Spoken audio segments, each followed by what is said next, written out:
Hello everyone, I'm Wave, and today I wanted to talk about a visual novel that I just finished reading yesterday as of the time of recording, being Be Missed and Remembered, which is a title that I had been eagerly anticipating for the better part of like half of a year, if not a little longer, due to several delays over the course of that time. And now that we finally have our hands on it, I'm seeing some early receptions to it that are leaning more to the negative side. And I think mostly because of the fact that people are a little bit disappointed with Be Missed or Remembered. Before we even got it, I had been a little bit disappointed myself, but as I was able to temper my expectations and actually dive into the game itself, I had a fun time with it. And so today I wanted to talk about my thoughts on Be Missed or Remembered after my time with it and say that, yeah, it was still an enjoyable time. So let's get into it.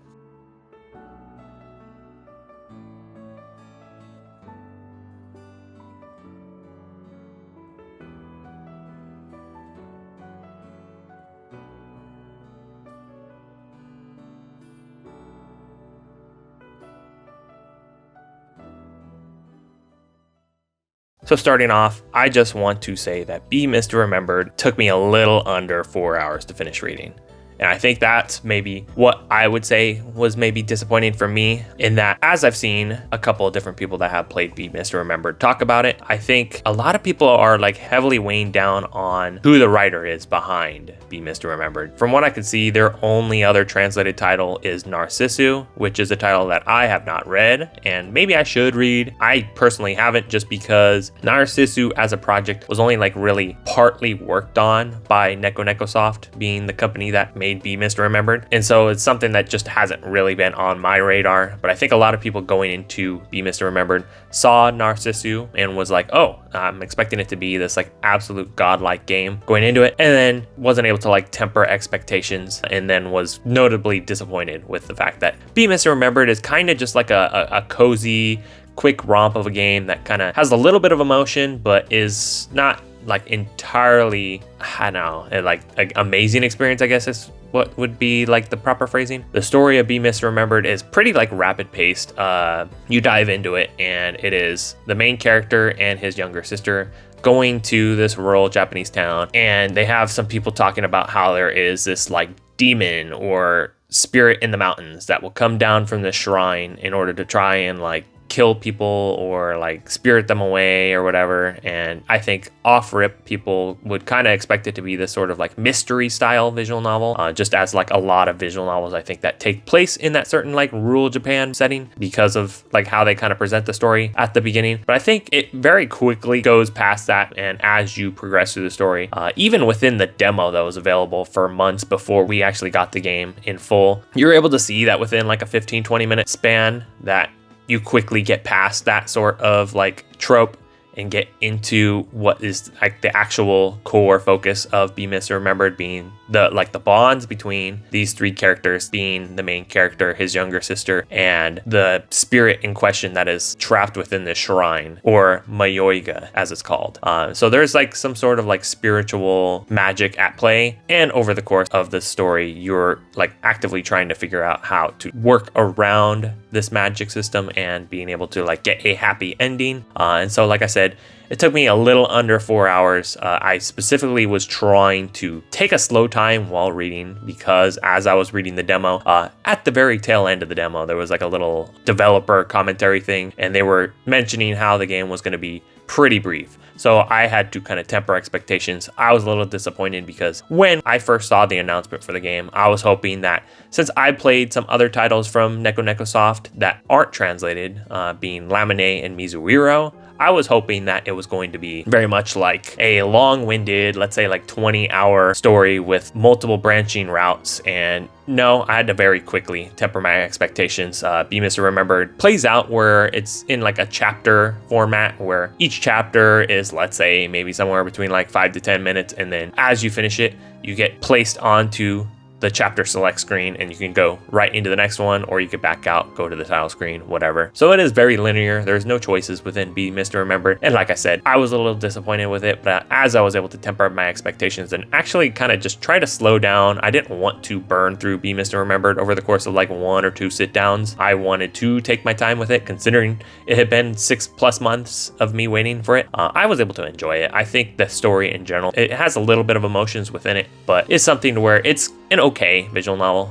And I don't think there's anything wrong with it being just okay. Now, since I feel like I play a lot of the really old VNs, it's very rare that I ever kind of get to like actually talk about a brand new VN that has just dropped and actually be excited about it personally. So I guess I will go ahead and talk about a couple things that are maybe relevant to the discussion right now as far as like performance and whatnot. Be misremembered, literally as of the day of release, there was a announcement posted to Steam that, okay, the game's out. But if you scroll down, they are aware of a couple of different, I guess, technical issues, which aren't really that big of a deal, but they're actively working on it, and kind of goes in with how I think in general the company behind the translation for Be Misremembered being Overlap Games is very like receptive to feedback and is like actively really trying to get things right and make sure they do right by their customers, which was something I saw as well. Myself, as well as a couple of different people that played the demo, were able to leave feedback within their Steam forums, and they actively worked to go ahead and do those things. One of them being that they ended up changing the engine that it was built off of. It pretty much runs off of whatever same engine that Mizureru Remake used last year, including how the animations are and like the voice flaps.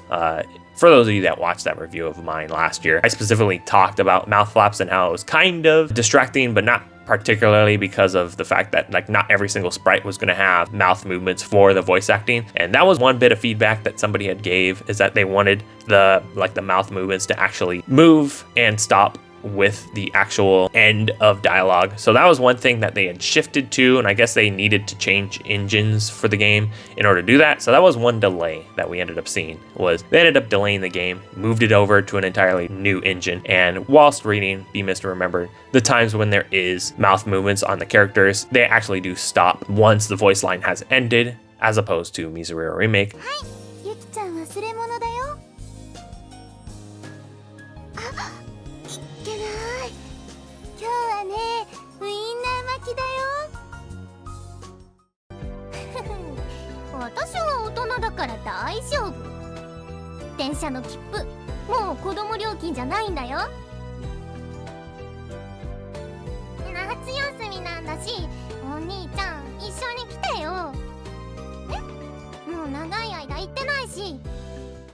Along with that though, as far as the animations, I noticed, I think it was like only one instance when I was maybe in the last hour of reading. It was just one scene and was only for one pose too. So when you're thinking one scene, I mean somewhere around 5 minutes. No, it was literally probably what could have been like maybe like a 15-20 second interaction. But I ended up seeing that there was like some weird placements of like the eyes on one of the characters. The blinking animation looked like it kind of got a little buggy, but it wasn't that big of a deal and it ended up going away. And what I noticed when I looked at other poses, it was fine. As far as like other technical things, like I said, Overlap Games has actually been doing pretty good as far as like taking in feedback and fixing things. Another thing was that when they had dropped another demo, I had noticed that when you click on like the save and load screen, most visual novels, you could right click it and you would be able to just be able to back out and go right back to the previous screen. For whatever reason, the config screen allowed you to right click, but the save and load didn't. So that was a bit of feedback that I actually gave to the developers. And even though that feedback was like only a couple weeks out from the actual release, they ended up actually going ahead and implementing it into the full release and was able to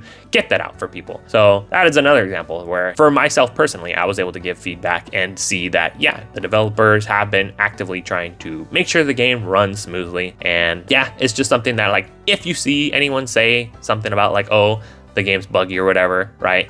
Give them some time, right? I think give them a couple weeks. Overlap Games, to me, has proven that they've been very receptive to feedback and are actively going and trying to polish the game up in whatever ways they can. Also, as far as like other technical things, if people want to talk about translation, that's something I think one of the first questions people want to ask is, oh, is the translation good? Because it's from some like no-name Chinese company that has never translated a visual novel before. It's fine. Play the demo, see what it is. The only thing I would say is that if people want to be super technical, the little sister, there's a little bit of inconsistencies where I think it's only really like in the start of the game, and then maybe like at one other point around the midpoint, is that the little sister will very audibly say Oni-chan, but the translation just has the name of the older brother and not just saying older brother instead, right? So it's a little bit of like, okay, if you want to be very nitpicky, they could change that. So if you really want to like say, okay, is the translation bad or is it good?